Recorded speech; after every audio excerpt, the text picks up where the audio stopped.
बिस्मिल्लाहिर्रहमानिर्रहीम। अस्सलाम वालेकुम जी। वेलकम टू माय चैनल और मैं हूं मुनज़्ज़ा वकार।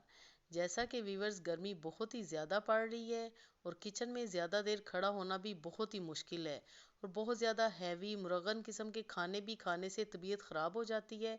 तो मैं आज आपके लिए लाई हूँ समर स्पेशल 3 किस्म की चटनियाँ जो कि आप बहुत ही शौक से खाएंगे और इनको खाने से आपका डाइजेस्टिव सिस्टम भी बेहतरीन हो जाएगा। तो सबसे पहले यहाँ पर मैं बनाऊंगी टमाटर और कैरी की चटनी। तो इसके लिए मैंने ली है 1 अदद कैरी। कैरी का छिलका मैंने नहीं उतारा और उसके साथ है मेरे पास 4-5 टमाटर। टमाटर के भी छिलके मैंने नहीं उतारे। इस तरह 2 हिस्सों में आपने काट के 1 चम्मच ऑयल मैंने पैन में डाला है और उसके साथ मैंने इसमें डाल दिए हैं जी 7-8 जवे लहसुन के। इसके साथ मैंने डाल दिया है हाफ टी स्पून सफ़ेद ज़ीरा।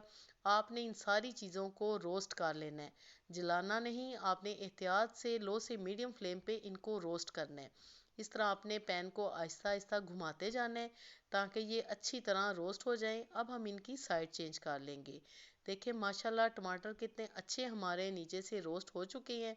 अब हम इनकी साइड चेंज करेंगे। इसी तरह आपने कैरी की भी साइड चेंज कर लेनी है।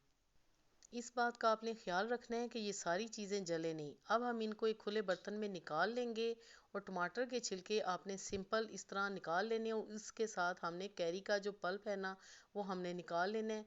कैरी का छिलका भी हम अलग कर लेंगे और टमाटर के छिलके भी हमने अलग कर लेने हैं, जो कि बहुत ही आसानी से निकल आएंगे। ये देखिए मैं आपके सामने निकाल रही हूँ। टमाटर बहुत ही सॉफ्ट हो चुकी है और इनका छिलका भी बहुत ही सॉफ्ट हो चुके हैं।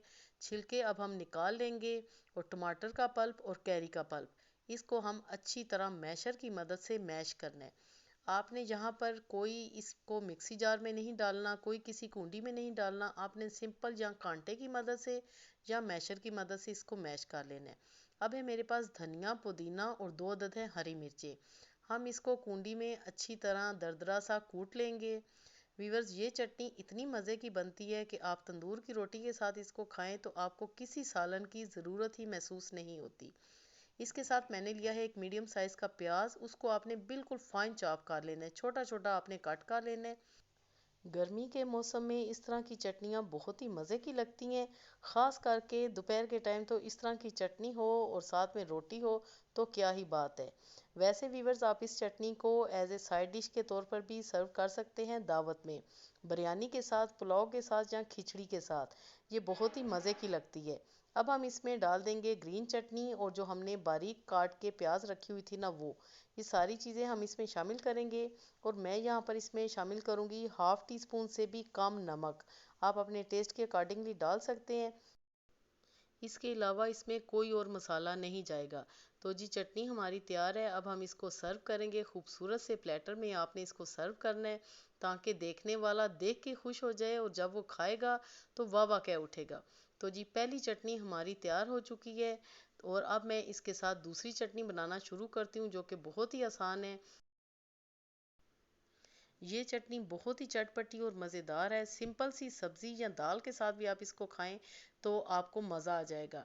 2 टेबलस्पून मैंने इमली भिगो के रख दी और उसके साथ मैंने लिया है धनिया, पुदीना, 1 अदद हरी मिर्च और सबसे ख़ास चीज़ मैंने जो इसमें डाली है वो है 1 टेबलस्पून अनारदाना। अनारदाने को आपने अच्छी तरह वॉश कर लेना है क्योंकि अनारदाने में मट्टी होती है। धनिया पुदीना भी आपने अच्छी तरह वॉश करके रख लेना है।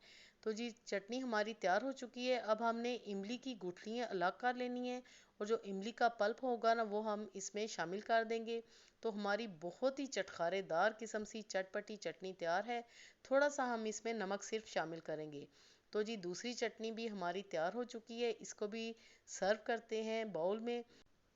गर्मी के इस मौसम में ये चटनी आपके लिए बहुत ही फ़ायदेमंद है और बहुत ही ज़्यादा टेस्टी भी है। तो जी माशाल्लाह 2 चटनी हमारी रेडी हो चुकी हैं। अब हम तीसरी चटनी बनाएंगे। इसी तरह धनिया, पुदीना और हरी मिर्च ली है मैंने, उसको मैंने अच्छी तरह कूट ली है।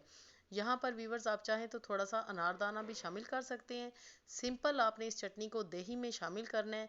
तो ये चटनी भी बहुत ही मज़े की लगती है, खिचड़ी के साथ, पुलाव के साथ बहुत ही मज़ा देती है। जी तो मेरे प्यारे बहन भाइयों, अगर आपको मेरी आज की ये रेसिपीज़ पसंद आई हैं तो लाइक एंड शेयर ज़रूर करें। और अगर आप फर्स्ट टाइम मेरे चैनल पे आए हो तो काइंडली ज़रूर सब्सक्राइब करें इसी तरह की मज़े मज़े की बेहतरीन रेसिपीज़ के लिए।